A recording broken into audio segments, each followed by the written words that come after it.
Hello students, welcome to my channel. ఈరోజు మనం 6th class patterns in mathematics మన first చాప్టర్లో చాప్టర్ మాస్టరీ చూద్దాం.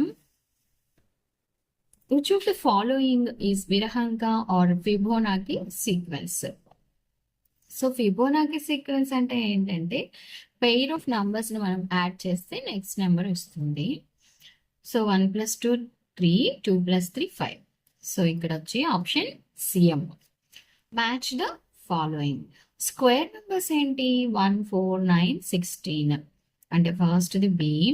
క్యూబ్ నెంబర్స్ ఏంటి? ఇక్కడ 1 8 27 64. And triangular numbers, cube numbers అంటే తెలుసు కదా పిల్లలు, 1 cube 2 cube 3 cube and so అనమాట. అంటే 3 టైమ్స్ మల్టిప్లై చేయాలి. 2 క్యూబ్ అంటే 2 × 2 × 2. ఓకే. అండ్ ట్రయాంగులర్ నెంబర్స్ అంటే 1 3 6 ఎన్ని నెంబర్ ఆఫ్ ఇవన్నీ కూడా ట్రయాంగిల్స్ మనం అరేంజ్ చేయగలము. సో బిసిఏ ఎక్కడుంటే అది option B is the answer. Next one, third question. What is the next number in the sequence 1 7 19 37? So ఇక్కడ ఇవి స్క్వేర్ నెంబర్స్ కాదు, క్యూబ్ నెంబర్స్ కాదు, ట్రయాంగులర్ నెంబర్స్ కాదు, ఇంకా ఏంటి అని మనం ఆలోచిస్తే డిఫరెన్స్ చూడండి. 1కి 7కి 6, 7కి 19కి 12 అండ్ 19కి 37కి ఇక్కడ 18 అంతే కదా. 19 2s 38. సో ఇది 18. సో చూస్తే 6 table, 6 1s 6 2s 6 3s. So next 24 కలపాలి. ఓకే, అంటే ఇక్కడ 61 వస్తుంది అనమాట. So option A is the correct answer. Difference అనేది 6 టేబుల్ అయింది. ఓకేనా పిల్లలు? Fourth question. Represent the third hexagonal number 19 through a diagram.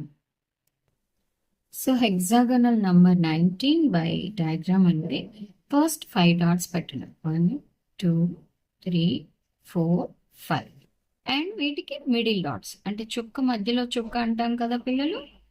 3 4 1 2 3. So ఇది థర్డ్ హెక్సాగనల్ నంబర్ కాబట్టి 3 డాట్స్తో ఆఫ్ చేసేస్తాం. ఇంకా మళ్ళీ డాట్స్ పెట్టకూడదు. సో 1 2 3 4 1 2 3. సో ఇదే 19 అనమాట హెక్సాగనల్ నెంబర్. ఒకసారి మనం అన్ని కౌంట్ చేస్తే 3 + 4 7, 7 + 5 12, 12 + 4 16 + 3 19. ఓకేనా?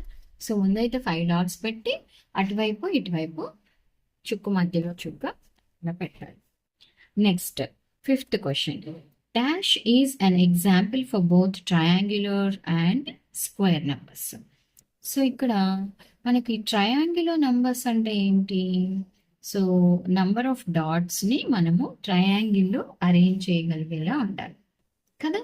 అంటే 1 3 6 10, 10 + 5 15, 15 + 6 21, 21 + 7 28, 28 + 8 36 ఇలా. అంటే నెక్స్ట్ నెంబర్ని యాడ్ చేయాలి. సో అంటే ట్రయాంగులర్ నెంబర్స్ మీరు ఎట్లా అంటే 1 3 గుర్తుపెట్టుకోండి. 1కి +2 యాడ్ చేస్తే 3 వస్తుంది కదా. మనం 2 యాడ్ చేసాం కదా. తర్వాత 3కి 3, 6కి 4 అలా కంటిన్యూ నెంబర్స్ యాడ్ చేస్తే వస్తుంది triangular numbers. Next square numbers. Square numbers అంటే 1 × 1 1, 2 × 2 4, 3 × 3 9, 4 × 4 16, 5 × 5 25, 6 × 6 36. ఇక్కడ ఏం అడుగుతున్నాడు? Both triangular and square number అంటే 36. Okay. So fifth question answer is 36. Sixth one. Assertion వచ్చి ఇక్కడ 1 4 9 16 are square numbers and reason ఏమిస్తున్నాడు అంటే by adding the counting numbers up and down we get square numbers. రెండు కరెక్టే, ఎందుకంటే ఇక్కడ 1 + 2 + 1 మళ్ళీ డౌన్ వచ్చాము 4 వచ్చింది కదా. సో మళ్ళీ 1 ప్లస్ 2 ప్లస్ 3 అప్ వెళ్ళాము, మళ్ళీ డౌన్ ప్లస్ 2 ప్లస్ 1 డౌన్ అంటే ఇది వెనక్కి రావడం. సో ఇక్కడ 6 ప్లస్ 3 9, ఇట్లా మనం అప్ అండ్ డౌన్ యాడ్ చేస్తే స్క్వేర్ నెంబర్స్ వస్తాయి. So both are right, both A and R are correct, and R is the correct explanation of A. Next, what is a pattern?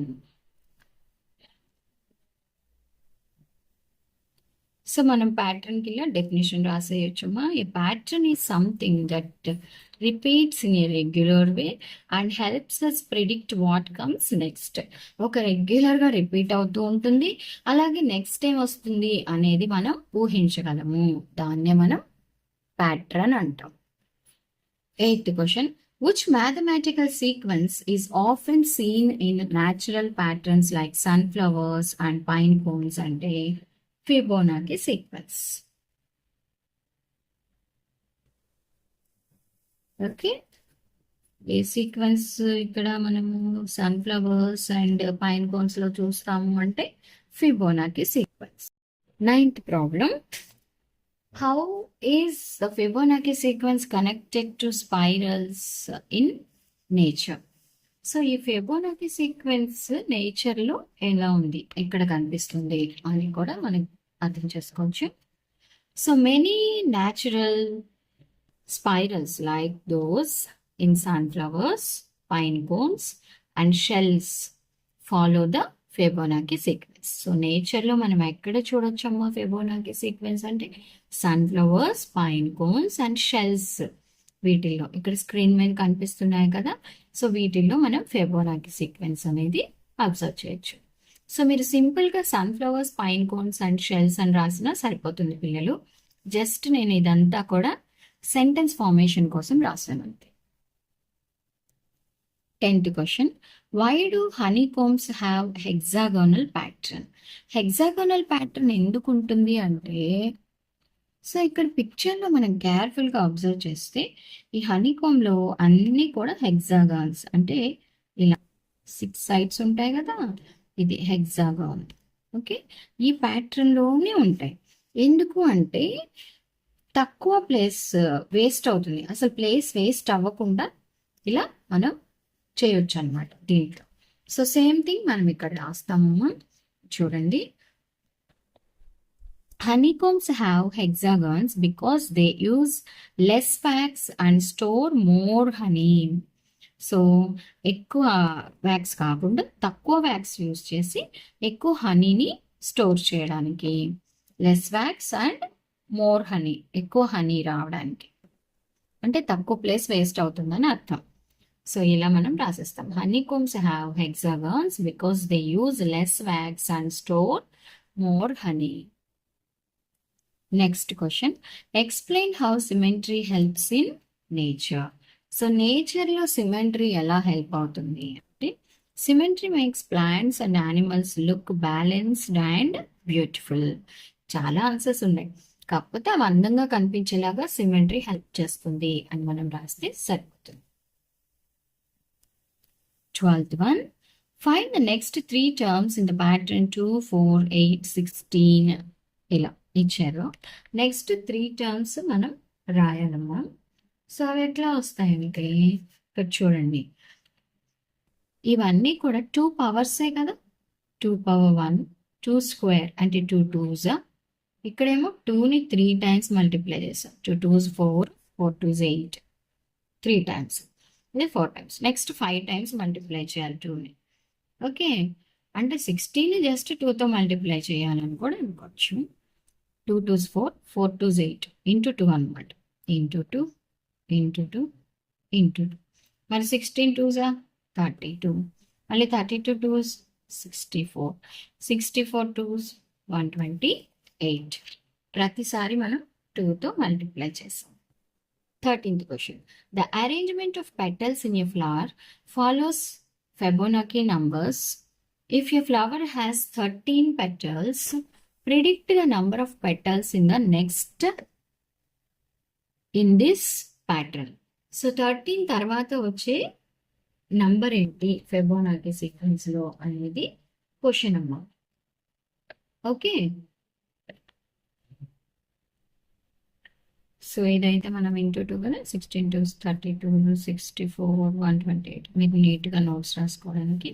అసలు Fibonacci sequence అంటే first 1, తర్వాత 2, next ఈ రెండింటిని add చేయాలి. 1 + 2 3, 2 + 3 5, 3 + 5 8, 5 + 8 13, 13 + 8 21.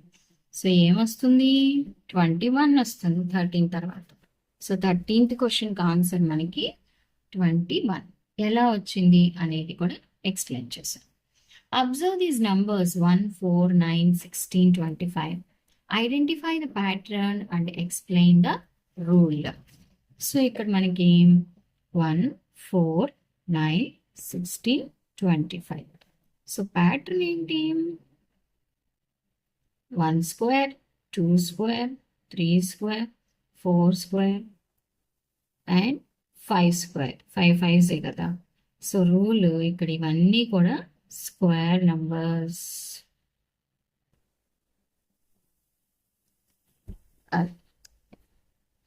Next 15th question. Compare a fern leaf and a snowflake. What common pattern do they share? ఈ fern leaf and స్నోఫ్లేక్లో pattern ఉంటుంది. అంటే ప్రతి ప్యాటర్న్లో ఇంకో ప్యాటర్న్ ఉంటుంది అనమాట. సేమ్ ప్యాటర్న్ చిన్న చిన్న దాంట్లో రిపీట్ అవుతూ ఉంటుంది. సో అలా ఉంటే దాన్ని ఫ్రాక్టల్ ప్యాటర్న్ అని అంటాం. ఏమంటాం పిల్లలు? Fractal pattern. So 15th question, fractal pattern. Next, do you think patterns in nature can help in technological design? Give an example. Yes. ఖచ్చితంగా ఈ ప్యాటర్న్స్ అనేవి టెక్నాలజికల్ డిజైన్లో హెల్ప్ అవుతాయి.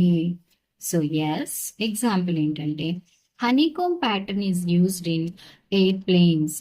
ఎయిర్ప్లేన్స్లో మనం హనీకోమ్ ప్యాటర్న్ అనేది యూజ్ చేస్తాం to make them strong and light. అవి స్ట్రాంగ్గా ఉండడానికి అండ్ లైట్ వెయిట్తో ఉండడానికి. ఇందాక మనం చెప్పుకున్నాం కదా, less wax and more honey అని. సో లెస్ మెటీరియల్తో ఎక్కువ స్ట్రాంగ్గా ఉండడానికి మనం హనీకోమ్ ప్యాటర్న్ని యూజ్ చేస్తాం aeroplanes. 17th question, explain the efficiency of nature of spirals in space usage. Nature of spirals in space usage అంటే spirals allow maximum packing in a minimal amount of space. So ఇలా ఈ spiral design ఇలా వస్తుంది కదా. So ఈ స్పైరల్లో maximum packing minimum amount of space, తక్కువ ప్లేస్లో వీలైనంత ఎక్కువ అనేది మనం ఉంచగలం. 18th question, design a pattern using shapes that could represent growth in nature. Describe your rule. ఇది మనం ఒక్కొక్కటి డ్రా చేయొచ్చు. సో ఇక్కడ చూడండి, నేను సింపుల్గా ఇలా 1 2 3 4. సో ఇది ఒక ప్యాటర్న్ అనమాట. సో మనకి ఇక్కడ తీసుకున్న షేప్ ఏంటంటే డాట్స్, సర్కిల్ షేప్. మీరు చిన్న చిన్న సర్కిల్స్ అయినా గీయచ్చు. ఇక్కడ using shapes that could represent growth అంటున్నారు కదా. సో ఈ డాట్స్ ప్లేస్లో మీరు ఇలా చిన్న సర్కిల్ పెట్టి ఇలా డ్రా చేయొచ్చు. 2 3 4. సో దిస్ రిప్రజెంట్స్ గ్రోత్ అనమాట. ఈచ్ టైం మనకు ఒకటి యాడ్ అవుతుంది కదా. So this represent growth of seeds in nature. Fruits, flowers ఇలా డే బై డే స్లోగా గ్రోత్ అవుతాయి. లేదు అంటే మీరు ఇలా స్క్రీన్ మీద చూపించినట్లుగా ఒక స్పైరల్ కూడా డ్రా చేయొచ్చు పిల్లలు. బట్ ఇదేంటంటే మీరు సింపుల్గా డ్రా చేసేయచ్చు. ఓకే, సో ఇది మన chapter mastery. I hope you understand. Students, please share this video with your friends and please like this video and please subscribe to my channel. Thank you for watching.